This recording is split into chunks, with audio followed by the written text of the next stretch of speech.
recognize we have a 90-year-old guy right here.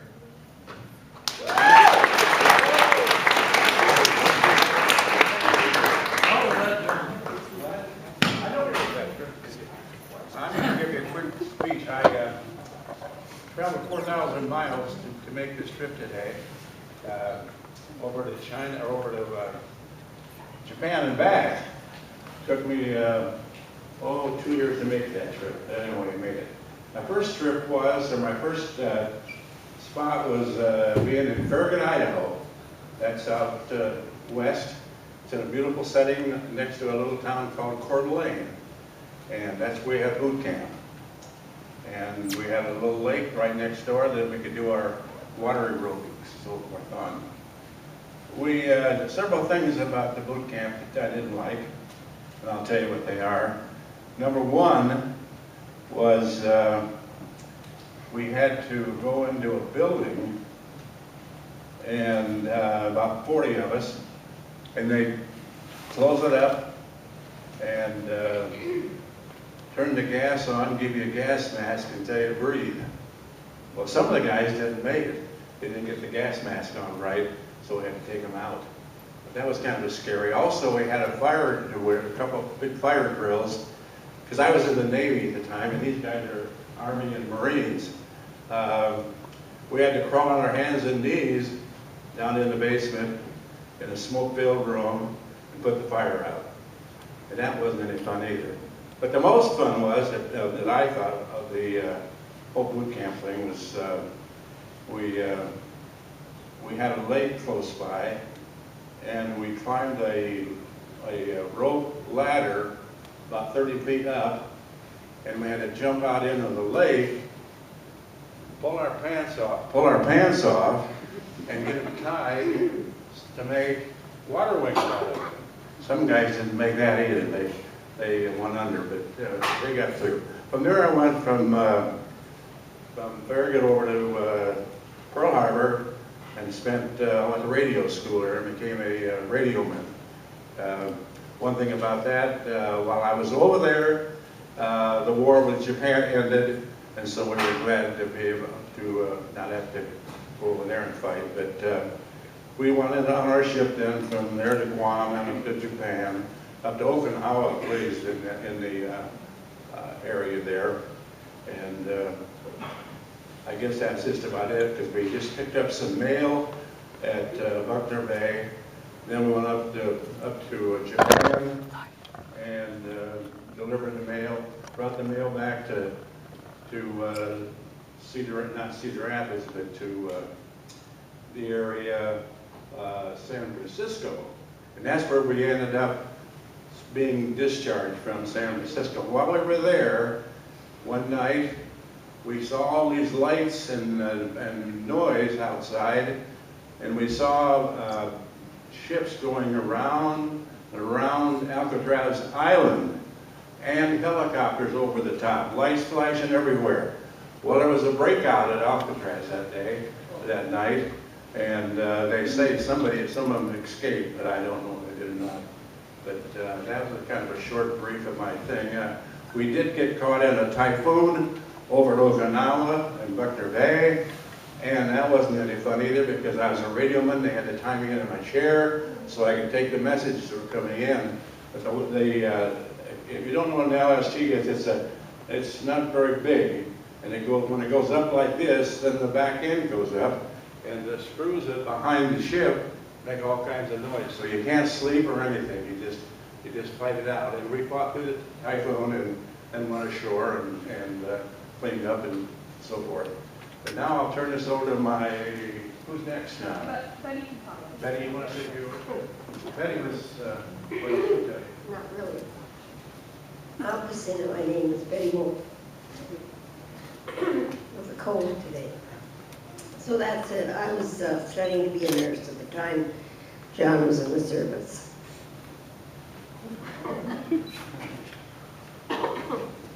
My name is Bennie and Vi Pospisil, and when I got drafted in the Second World War, the guys didn't enlist, they drafted everybody. And so when they drafted you and then they called on you to come and serve, Well, when I got drafted, I was working for a big cattle and hog feeder that had a lot of hogs and cattle. And he wanted me to get a deferment before I go, because I got called to go to service. And so then he got me a 6-month deferment, and all my friends and my buddies were all going to service, and after the 6 months says, I don't want any more deferment, I want to go. So I did at 6 months, and we left from Johnson County, and we got shipped to Fort Ord. And that's where we got our exams and got all our boots and all our gears and pants and everything. And then we got, for training, we got shipped to Camp Robinson, Arkansas. And that's where we did our training. We trained for 4 months before we got shipped to California. And then they trained us to swim. They lined us all over there and pushed us all in the water, whether you knew how to swim or not. And I didn't know how to swim very good, so they had to throw me tires to pull me out because they thought I drowned. So then we stayed there for 10 days, and then we got shipped. I went to the Philippines. When we went through the line, I don't know if you know about this, when they go through the line, everybody was going, all the people were going for their physicals, and they would pick out one sailor, and then they'd go and take 4 Army guys, and then they'd pick up a Marine, and that's where all the guys were shipped after they got inducted. So then we shipped to the Philippine Island, and we went to Los Baños up in Manila, around Manila. That's where our camp was. And I got shipped to this MacArthur headquarters, because after the war ended, while we were going overseas with the ship, there was 2,000 of us going, and the war ended while we were going overseas. And then when we were going over, the radar picked up some bombs in the ocean. So they made us pull into Leyte, and we sat there for 4 days at Leyte till they connected the bombs. The bombs, there was water. They were in the ocean floating. So then they shipped us to the Philippines, and they took us to MacArthur headquarters. And after the war ended, then there was a lot of work to be done in the offices and stuff. So I was a company clerk at that time in the MacArthur headquarters, and we did that for 30 days. And then they shipped us over to a camp where there were 700 Japanese that they had prisoners. I became an NCO up there, and we took them up all to do work and clean up and everything. And so then we would feed all the prisoners and everything in the mornings, and take them on this job. And they were treated good. The Americans treated them well. They fed them with 3 meals a day and everything. They weren't tortured or anything. And then after they got all straightened out and got their places where they were from, then they shipped them back to Japan. And so then we got to go home. And I was in the service from March till January of 46.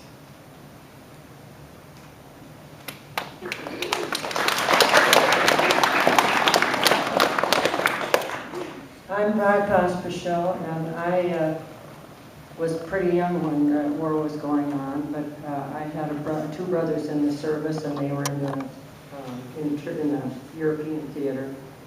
And I don't know if I can say this, because every time I do, I cry, because I was a freshman in high school, and my youngest brother, who was 19, was killed in Europe in the battles. He was in the medical corps, and he had a jeep and was taking the medical things to the front lines, and they lit a landmine, and he was killed. And so that's what I remember mostly about the war. And and his name was Benny also.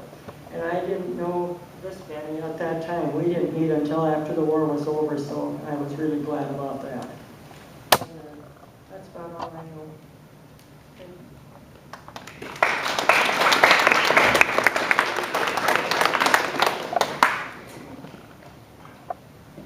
My name is Fred Lehman. A lot of us don't stop to take a look at what the scope of the war was. The total population of the United States at that time was 131,028,000. Of those, 16,596,639 served in the armed forces one way or another. That's nearly 1 out of every 8 people across the country was in the service. And when you think that they were all in the ages from 18 to 32 or 3, that was the bulk of the working force of the whole country. Now, like Benny, I also was deferred for a while because I was working for a fellow that was raising 300 head of cattle and 600 hogs. And the big thing then, the draft boards were trying to keep able-bodied men on the farms to produce food because of the tremendous need over the world for food. Of those 16,596,639, 416,800 were killed in the war. In the World War II Memorial in Washington, D.C., one of the things, this wall, and this wall has 4,000 gold stars on, each one representing 100 deaths during World War II. So that may give you a kind of an idea of the scope of the whole thing. When I went into the Marines, and I went through boot camp at Parris Island, South Carolina, and that's no joy camp. They try and make things as tough for you as they can to see how you'll stand up under pressure. I went from there to secondary infantry training at Camp Lejeune, North Carolina, and then from there to the combat engineers, where we learned to build bridges, blow up everything, field telephone, water purification, and everything that kept to keep things going. By the time I finished that, things were starting to wind down. I went to California in the 82nd replacement draft. That draft broke up stateside, and I came back to Great Lakes Naval Training Station in Chicago. And there I typed discharges for the next 11 months till I was eligible for discharge. Marine Corps discharge can have no erasures on it, so we started out really slow, but gradually got better, and we kept pumping them out. And when they discharged you in World War II, they had to pay you 5 cents a mile from wherever you were discharged. So they set up a separation center at Great Lakes, Illinois, and shipped all the Midwest boys into there, and then we discharged them from there. For instance, if I'd been discharged in California, it'd have been 2,000 miles times 5 cents. From Chicago, it was only 200 miles times 5 cents to get me home. And on each discharge, it said paid $100 mustering out pay, and 5 cents a mile to wherever your hometown was. And so that's basically my story. And while there, I had some good experiences, and Marian will tell you about those.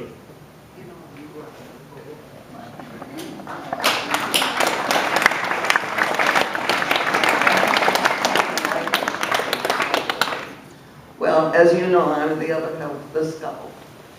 And he just celebrated his 90th birthday, which is quite a milestone.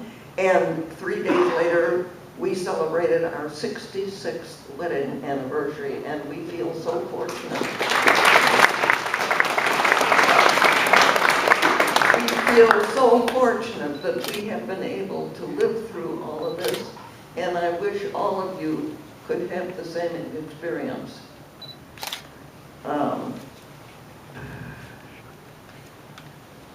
We met at the USO on Wabash Avenue downtown in the Loop of Chicago.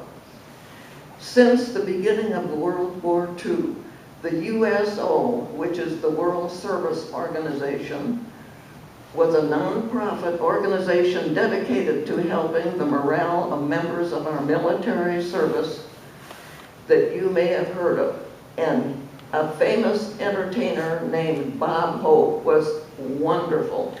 He led groups of entertainers all over the world, just in all kinds of situations, to entertain the military and to let them relax for a short time and have a good laugh. They tell me that there was a small USO in Mount Vernon, as Cornell was a Navy pre-flag training center. No planes were involved. Joe Giannini was in training there, and he met and married his wife Shirley, who was a hostess at the USO in Mount Vernon. The war started when I was a senior in high school. Many of my classmates went to war. After games at school, groups of us would go out for hamburgers after a meeting at a neighboring town. We had a pet place where all of us from Riverside Brookfield High School would go. We always traveled with several in a car to save gas because it was rationed. We didn't drive far to another suburb of Chicago to save gas. Nylons were new and thick compared to those that we wear today. They were expensive, but they were long wearing. Some girls who couldn't afford them and were agile would draw a black line down the back of their legs so they would look as though they were wearing nylons. I joined the girls' organization. We met once a month to plan when we would be a hostess at the large USO downtown in Chicago. It was free for all military members to attend. We took cookies and simple refreshments were served. As hostesses, we played ping pong, sing-along, participated in sing-alongs around a great big grand piano accompanied by an accomplished musician. The USO was on the second floor and about the size of the Mount Vernon High School gym. The most fun was being entertained by volunteer professional musicians on a stage next to the dance floor. Then we would have a grand march. How many of you have been in a grand march? You know what that's like? Yes. We would have two couples at the back of this big dance floor, and they would start out and march down the center of the floor, and when they got to the front, one couple goes to the right, one couple goes to the left, goes around, and meets the back of the gym, and then they meet the next two couples which join them, so then you have two more couples walking down. While you're walking down, you're singing all the songs of the military. The Army, the Navy, the Marine, and the Air Corps songs, so it's very uplifting. And you keep doing that so you get a longer line and a longer line and a longer line until you get everybody involved in this grand march.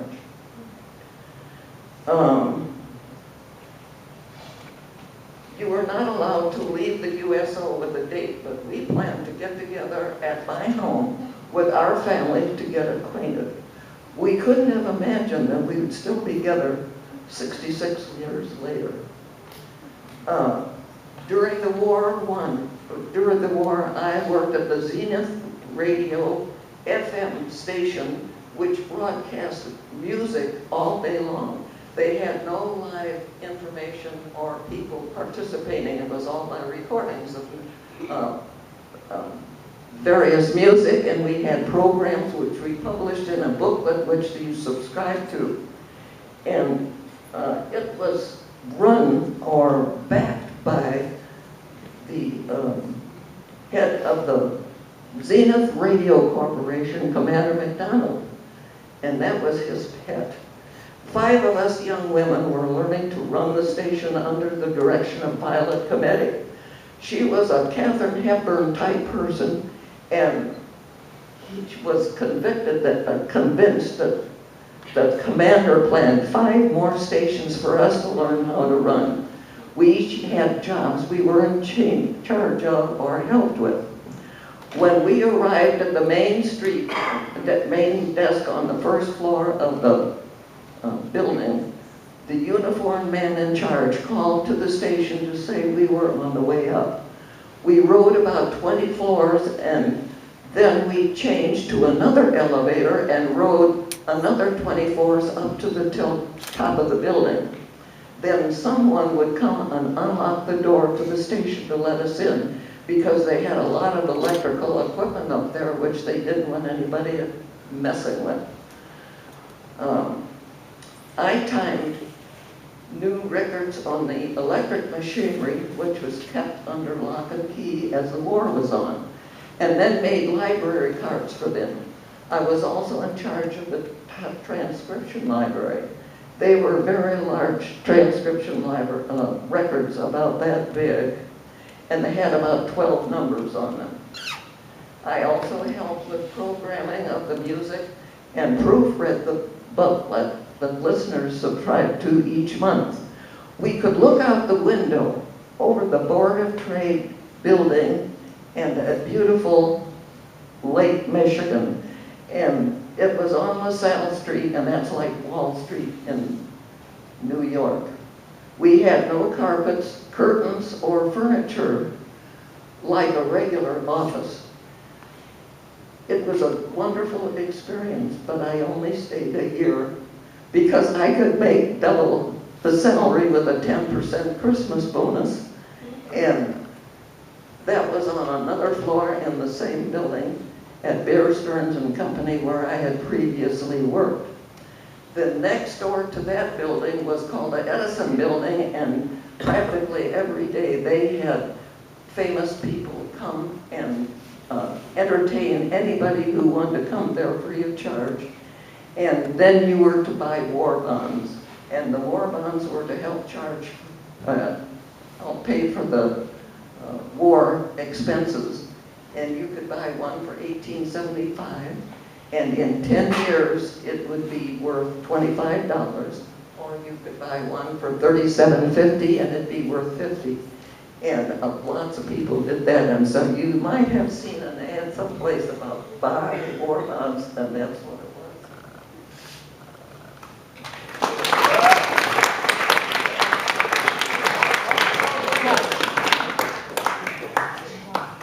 Okay, so what you can do is take an opportunity here to ask questions, and what you need to know when you ask a question is if you are asking someone here specifically, or if you're asking a general question, we'll kind of take turns with you as an opportunity to respond to it. So, who has the first question? No big guys. Yes. Like when you guys were at war, what was it like for the women when like working in factories? What's the question? His question was, for women who were stateside, many women went to work in factories. You did not do that, but perhaps if you had peers or knowledge of that, or even what was interesting that we've talked about is the cultural differences. Women now, they're growing up expecting to go to work. That wasn't true for your generation, but many of your generation did go to work as a result of the war. Would one of you women respond to that? Yeah, they call them Benny. Rosie Rivers. Rosie Rivers, yeah. I did not, as I said. I was studying to be a nurse at that time. I was in high school. I was still in high school, so I don't remember really much what they were doing. I was reading the history of Ford Motor Company, and during the war, they made airplanes. And by the last part of the war, they were turning out a B-29 Fortress every 19 minutes. And those are all riveted together, and they were riveted together by all these women who were working in the industry. And Cargill Company, who's basically dealt in feed and coal, built their own barges. And when the war started, they immediately started building those Hagen boats and landing craft that you drive up and the front end drops down, you know. Everybody goes charging out and gets wet. And they made those by the hundreds. Fred, is that where Rosie River started? Yeah. Yes. So, That's the kind of ship I was on. One of these LST, landing ship tank. And it was a small one and it bounced around the ocean. Just, I'm telling you, you couldn't have slept on it if you wanted to, but a lot of guys get sick on those kind of ships. I know when we went from Los Angeles over to Pearl Harbor, we went on a troop transport. Half the crew was sick. And that's nothing worse than feeling sick when you're on a ship. How about another question? Was it hard to support your husbands in the war? They weren't married. They weren't married? No. No, in fact, none of you were married during the war to one another, correct? No. No. They met after the war. No, we were married after they got out. Yeah. Well, we were too, but you were married. How long you been married? Our anniversary is tomorrow.